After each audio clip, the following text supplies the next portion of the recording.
Samajwadi party के प्रवक्ता मनोज जी, स्वागत आपका। जब इतिहास में गड़े हुए मुर्दे उखाड़े जाएं तो हम जैसे पत्रकार या आम लोग ये मानते हैं कि आप सभी राजनीतिक दलों का जो विमर्श है वो मुद्दा विहीन हो गया है, इसलिए आप मुर्दों का सहारा ले रहे हैं। अगर आपके मुताबिक बीजेपी गड़े मुर्दे उखाड़ रही है तो आप उन मुर्दों के पीछे दौड़ क्यों रहे हैं? नहीं, देखिए, आप सच कह रहे हैं कि आप एक ख्याति लब्ध पत्रकार हैं उत्तर प्रदेश में और पूरे देश में भी आपकी ख्याति है।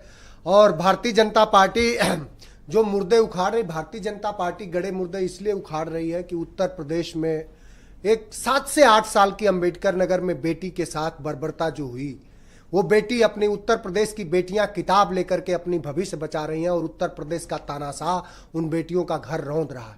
उत्तर प्रदेश की एक बेटी बनारस विश्वविद्यालय में अपनी आबरू बचा रही थी और भारतीय जनता पार्टी के दरिंदे उसे नोच रहे थे। उत्तर प्रदेश की पूरी सरकार, जिसको देश के सर्वोच्च न्यायालय ने कहा है कि आपने तो हमारी अंतरात्मा पे हमला किया है, इस उत्तर प्रदेश के पहले मुख्यमंत्री से लेकर के आज 21वें मुख्यमंत्री हैं योगी जी, लेकिन किसी मुख्यमंत्री को इस देश की सर्वोच्च न्यायालय ने इस तरह की टिप्पणी कभी नहीं करा होगा कि आपने हमारी अंतरात्मा पे हमला किया। अब भारतीय जनता पार्टी की बात है। भारतीय जनता पार्टी का जो उपलब्धियां उसकी है, उपलब्धियां सुनिए साहब, कितनी उपलब्धि है। इसी उत्तर प्रदेश में 69,000 शिक्षक भर्ती से लेकर के 2018 के बाद आज 8 साल सरकार के पूरे होने पर उत्तर प्रदेश के मुख्यमंत्री जी जश्न मना रहे हैं। और आज आगरा में जहां वो जश्न मना रहे थे, उनके ठीक बगल में 2 किलोमीटर पर एक दलित सांसद के घर पर भारतीय जनता पार्टी के समर्थित गुंडे उत्पात मचा रहे थे।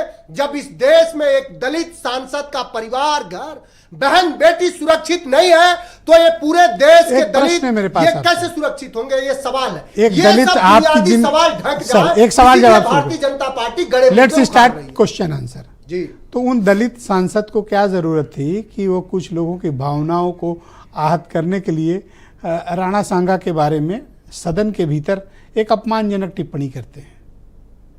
देखिए, बहुत सारी ऐसी चीजें आप न पढ़ते उस चक्कर में, स्टार्ट तो आपने किया ना। आप देखिए, यहाँ आप पर आरोप है कि आप गड़े मुर्दे उखाड़ रहे हैं। ये रामजी लाल सुमन जी ने जो बात कही वो देश का सर्वोच्च सदन है, वो देश के उच्च सदन में कहा। अगर वो असंसदीय थी, अलोकतांत्रिक थी और अगर वो फैक्चुअल नहीं थी, अगर आपको भी जानना पड़ेगा। मैंने तो साहब बहुत ज्यादा नहीं, लेकिन एडवर्ड गिबन से लेकर के, आर्नोल्ड से लेकर के, इरफान हबीब से लेकर के और रामचंद्र गुहा जी की कुछ किताबें पढ़ी है। मैंने जितनी पढ़ी, मेरा जो अपना नॉलेज है, लेट्स डिबेट, हम सब इतिहास के विद्यार्थी हैं। मैंने जो पढ़ा और जो इतिहास की 8-10 ऐसी पुस्तकें हैं जिनको लेकर एक कंट्रोवर्सी है कि बाबर को भारत में किसने बुलाया था। एक मेजॉरिटी है जो 7-8 मानते हैं कि वो राणा सांगा ने बुलाया, कुछ ये कहते हैं कि बाबर ने संपर्क किया। इतिहास इस पर कोई स्पष्टता नहीं है। अगर आपके पास है तो आप प्रस्तुत करें। देखिए, कितना बेहतरीन संवाद आप कर रहे हैं। अगर आपके संवाद में हमें सवाल करने की, अगर आपने इतिहास पढ़ा है तो अपने माध्यम से भारत समाचार ये बताए कि क्या कई ऐतिहासिक किताबों में ये तथ्य है कि नहीं कि दिल्ली के शासक इब्राहिम लोधी को हराने के लिए बाबर को महाराणा सांगा ने आमंत्रित किया। 3 डिफरेंट ओपिनियन, लेट्स से एक हेल्दी डिबेट करते हैं। जवाब दीजिए साहब। मैं आपको ये है बात की नहीं, आप बताइए कि मनोज काका झूठ बोल रहे हैं कि सच? एक आराम से अपन डिबेट करते हैं, कोई ऐसी हड़बड़ी नहीं। इतिहास पे कर रहे हैं, कोई चीज छूटी तो जा नहीं रही है ना, सब कुछ यही स्थायी है। इस पर 3 डिफरेंट ओपिनियंस है। मैं आपके ओपिनियन को काट नहीं रहा हूँ। आप जिस बात को कह रहे हैं वो एक लोकप्रिय, एक सुनते में आप कंप्लीट करने दें। जो आप कह रहे हैं वो एक लोकप्रिय इतिहास है जो कई पुस्तकों में दिखता है, पर एक डिफरेंट ओपिनियन भी है। धन्यवाद, आप लेकिन उस पर एक डिफरेंट ओपिनियन भी है, आपको इसका भी स्वागत करना चाहिए। बिल्कुल। देखिए, हमारे नेता आदरणीय अखिलेश यादव जी, जब बहुत बार संवाद में कोई गुस्सा हो जाता है तो हमको 10-10 मिनट खड़ा कराए रहते। ये आपके बड़े मंच पर मैं बात कह रहा हूं और वो हमेशा एक बात कहते हैं कि अध्ययन करो, अध्ययन करो।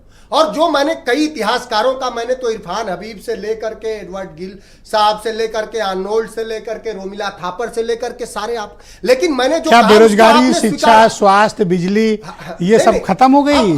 अब जो राणा सांगा और औरंगजेब पर हम डिबेट करें, स्वास्थ्य, बिजली, हमें कोर इश्यूज पे ध्यान देना है। स्वास्थ्य, बिजली और शासन, जो मुख्यमंत्री जी के आप प्रारंभिक उद्बोधन में जो बता रहे थे, कल उन्होंने जो अस्मिता प्रकाश पर प्रकाश जो डाला, उन्होंने क्या कहा? कि सेवा, समर्पण, सुशासन। अरे कौन सुशासन है? जिस Thank you, आगरा में sir. मुख्यमंत्री मौजूद थे उसी सर, आप ये आगरा बात में बोल चुके हैं, दलित धन्यवाद। सांसद के घर पर मैं रोहित भारतीय अग्रवाल जी जनता को पार्टी इनवाइट के करता हूं। समर्थित गुंडे सर, हमला कर रहे थे। आप थोड़ा और सहयोग करें। हिंसात्मक हमला कर सर, रहे थे। Thank you sir. लाठी डंडा आपका सलाह चेहरा से बिगड़ लाते जा रहा है थे। सर, जब आप ऐसा कहते हैं तो आप गुस्से में तमतमा क्यों जाते हैं? हम नहीं, अपनी नहीं, बात आराम से भी कह सकते हैं, यहाँ कोई कंपटीशन नहीं नहीं, है। देखिए, इतना तमतमाना क्यों है? एक जवाब, एक ओके, छोटा सा मैं- 5 सेकंड दीजिए ना प्लीज। आपने बड़ा अच्छा सवाल समझिए अपनी ना। बात रखिए, मैं गुस्सा मानव मत हूं होया ना, करिए। मैं मानव हूं ना, मेरे अंदर संवेदना है, गुस्सा है। मैं कोई मशीन थोड़ी ये बात गलत दानव है, ना ना गलत बात। मैं साफ सुन लीजिए, साहब खत्म। अब मैं दे दूंगा समय, आप मैं पूछिए। न मशीन हूं और न उन लोगों की तरह नमक हराम हूं जो लोग बदल जाते हैं। हमारे अंदर संवेदना है, जब कहीं कोई गलत बात होगी उसका सर, प्रतिकार धन्यवाद। हमारे गुस्से से होगा। ओके, मैं आपसे